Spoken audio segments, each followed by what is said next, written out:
Hi, fourth grade. I'm just going to show you how to add to your drawing in your Planet Fact flyer. You're going to go into your Week 8 folder and you're going to find the link to your file that you started last week in there. Click on the link to open it. Once you're in your Google Drawing, you'll see that you have your facts from last week. I said about 3 to 5 facts, so today you can try to find 1, 2, or 3 more facts. What we did was we opened up Pebble Go Next, you searched for your planet, and you read the introduction or listened to the introduction. What I would like you to do today is choose 2 more tabs to learn a little bit more about your planet. You can look at these tabs as chapters in a nonfiction book. So I'm interested in Neptune's moons and Neptune's rings. So I am going to read these 2 tabs. I just click on the tab and it takes me right to that place. So you can listen by clicking the speaker button or read the paragraphs about Neptune's moons. And then you can also go to your next one by clicking on it or just scrolling down. And then I'd also read about Neptune's rings. I'm going to take 2 facts or so that I learned. I'm going to go back to my Google Drawing and I'll add them in there. So you can see I have about 6 bullet points here, or 6 sentences. When you're finished, just go through, make sure that you have complete sentences with periods at the end. Make sure that your first words of your sentences and your proper nouns are uppercase. And check for any spelling mistakes that you might have. You can right-click to open the menu and check for spelling suggestions. Now you're ready for your drawing. What I'm going to do in Pebble Go is I am going to look for a picture, a good picture of Neptune that I can use to create my drawing. And I'm going to use this one here. I'm going to make it nice and big.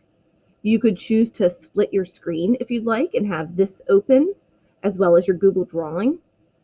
I'm just going to do it like this. So to add a drawing of my planet, we're not inserting a photo like we've done before.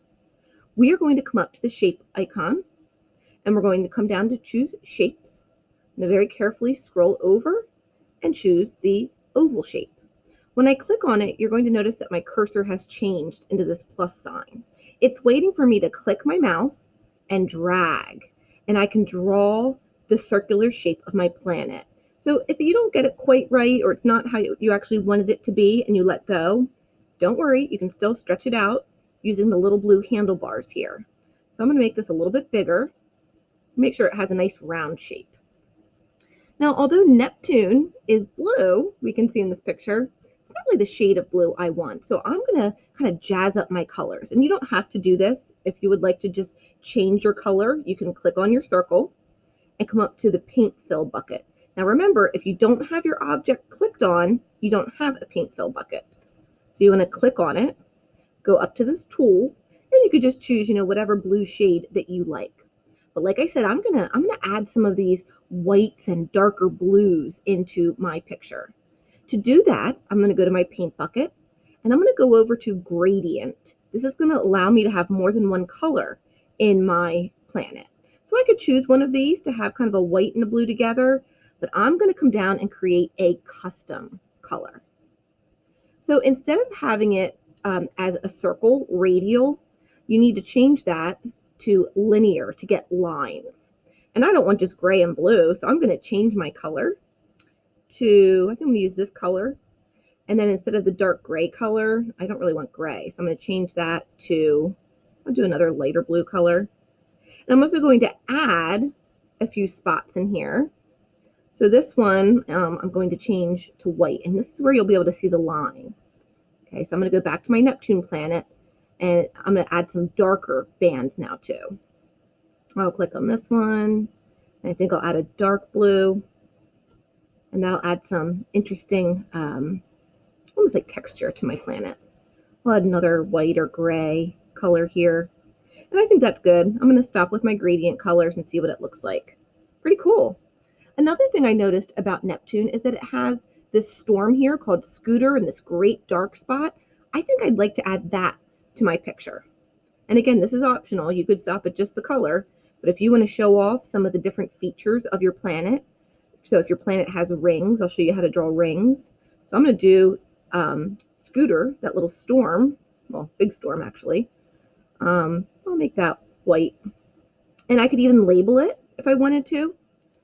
I'm going to add my other dark spot here. And since it's called the Great Dark Spot, I'm going to make it a dark color. And then if I wanted to point out what they were, I can use a line. I'm going to choose the arrow shape. And I'm going to point my arrow here. And I am going to add a text box, which is the T in the box. I'm going to draw a box to type in. And I'm going to call it Scooter. And I could do that again with my Great Dark Spot. What about moons? I learned that Neptune has 13 moons. So I might want to come up to my shapes. And in my shapes, guess what? There is a moon shape. If you have lots of clouds on your planet, you could put clouds over your planet. If your planet's very close to the sun, you could add the sun nearby. Maybe your planet's very stormy and you want to add a lightning bolt. I'm going to add a moon. And I could draw 13 of them if I wanted to, or maybe a text box, and I could write 13 moons. But let me show you how to do rings. If you have a planet with rings, like Neptune, you can go up to your shapes. And I'm going to show you what shape I suggest. So there's this one here called an arc. And then there's this one here called block arc. I think you could use either one, but I'll show you what this one looks like. And it takes a little bit of moving around to get the hang of it. But I'm going to click and drag. And if you can make it skinnier by going up, you can make it thicker by pulling it down. I'm just going to make a thin little ring here and let go.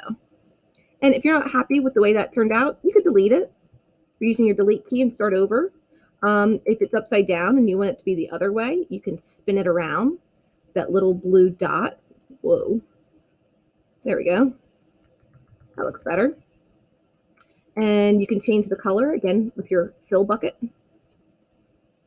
And you could add some more if you wanted. Now this little yellow dot, I'm going to kind of curve it around using that yellow diamond or orange diamond there. And it's going to look like it's going around my planet. There we go. And I could add a couple of those. If I wanted the same ring again, I can copy it and paste it. Now I have 2 of those rings. So those are just some fun things you can play around with to show what your planet looks like. All right, if you have any questions, please send me a message in Schoology, or you can email me and I'll be happy to help you with either your facts or your drawing. Have fun.